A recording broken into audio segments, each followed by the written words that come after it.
Hi, guys. Welcome to another episode of the Young Guns podcast. And today we've got a few trades to announce. Obviously, with day two of the draft underway, we have a few deals that have been made, minor deals, but they're still deals nonetheless.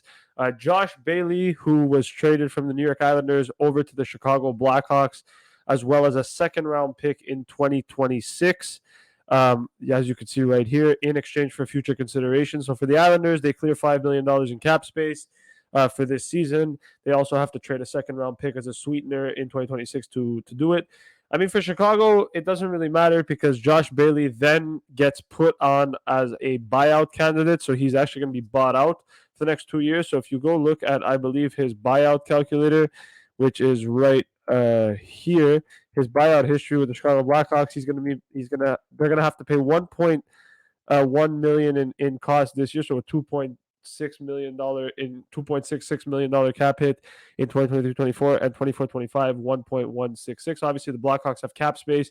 This isn't a concern for the Chicago Blackhawks too much about Josh Bailey. Now, the question with Josh Bailey is obviously he's not going to end up in Chicago. He's been an Islander since the day he was drafted. He was drafted ninth overall in 2008. He's been an Islander his whole career. And he's a guy who's put up some decent numbers in the past. He's been a guy who's hit 50 points. He hit 71 points a couple of years ago as well. Averages about 40, 45 points a season. Lately, though, in the last three seasons, 35 points in 54 games in 2020, 2021. He had 13 points in 19 games in the playoffs.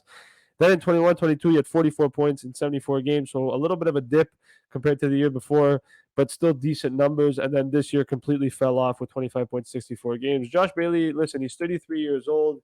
He's probably coming on the decline of his career, but he's still a serviceable player for a team.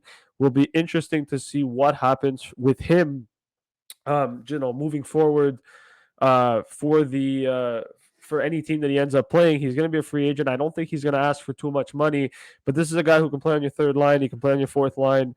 He's a guy that can help on your power play a little bit too. So I'm curious to see where he's going to end up after this season. For the Islanders, I mean, what it really does for the New York Islanders is it clears cap space for them. They now have $9.5 million in cap space with only Pierre Engvall and Scott Mayfield to really sign as extensions, and obviously Semyon Varlamov as well. They also have Oliver Wahlstrom, so they have a few guys that need to be signed, but it's nothing too concerning. I'm sure they're not done. I'm sure they're going to make some other moves, but a good one to start off. They finally move on from Josh Bailey's contract, and for Chicago, I mean, you know, you take a second round pick in 2026, so it's good to add another pick to the cup board. But not only that, what it does essentially is you pay a little bit of cap space, you acquire a second round pick to do it. But now what it means is that you can actually go with that buyout, you actually save money. It puts you on the cap floor for about 10 seconds. But what it does is it allows you to go and pick up other players.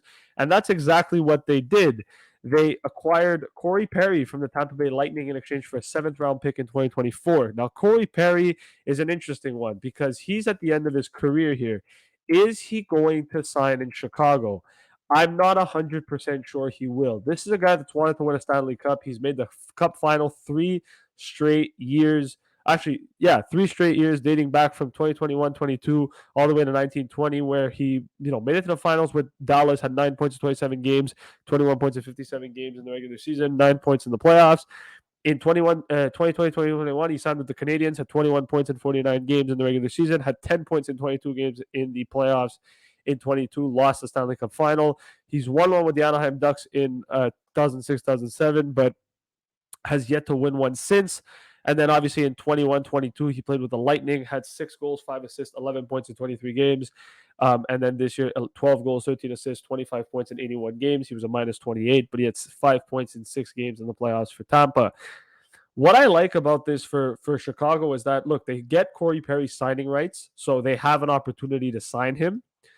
My only concern with Perry is that if he wants to win, I don't know if he does that in Chicago. The question becomes for Corey Perry, and this is kind of an interesting one, is that if he does end up signing a contract with the Chicago Blackhawks, it's good because it allows Chicago to have a little bit of might. It shows that they're willing to compete. It shows that they're willing to play at a high level this year. But not only that, what it shows is that for Corey Perry, he's going to have an opportunity to play with Connor Bedard. He's going to have an opportunity to grow his value a little bit, and maybe even at the deadline, Chicago can flip him for something else. So interesting move for Chicago. I didn't really expect it to be Chicago that Corey Perry was going to end up being, but a 7th-round pick in 2024 is a very small price to pay for an elite player like Corey Perry. So guys, let me know in the comment section below what your thoughts are on Corey Perry joining the Chicago Blackhawks.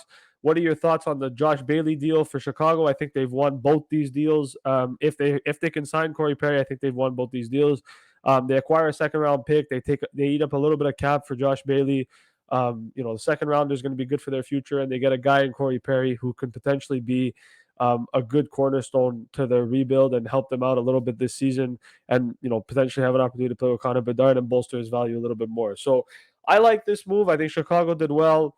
As for Tampa, I mean, at least you got something for Corey Perry's rights. And for the Islanders, you free up cap space, so they did well as well. Guys, let me know in the comments below if there's anything that you guys would do differently. Do you like these moves for Chicago? If you're a Blackhawks fan, are you looking forward to seeing what this season has in store? And obviously, guys, don't forget to leave a like. Don't forget to comment, and don't forget to subscribe. And we will see you in the next episode of the Young Guns Podcast. Thank you very much, guys, for watching.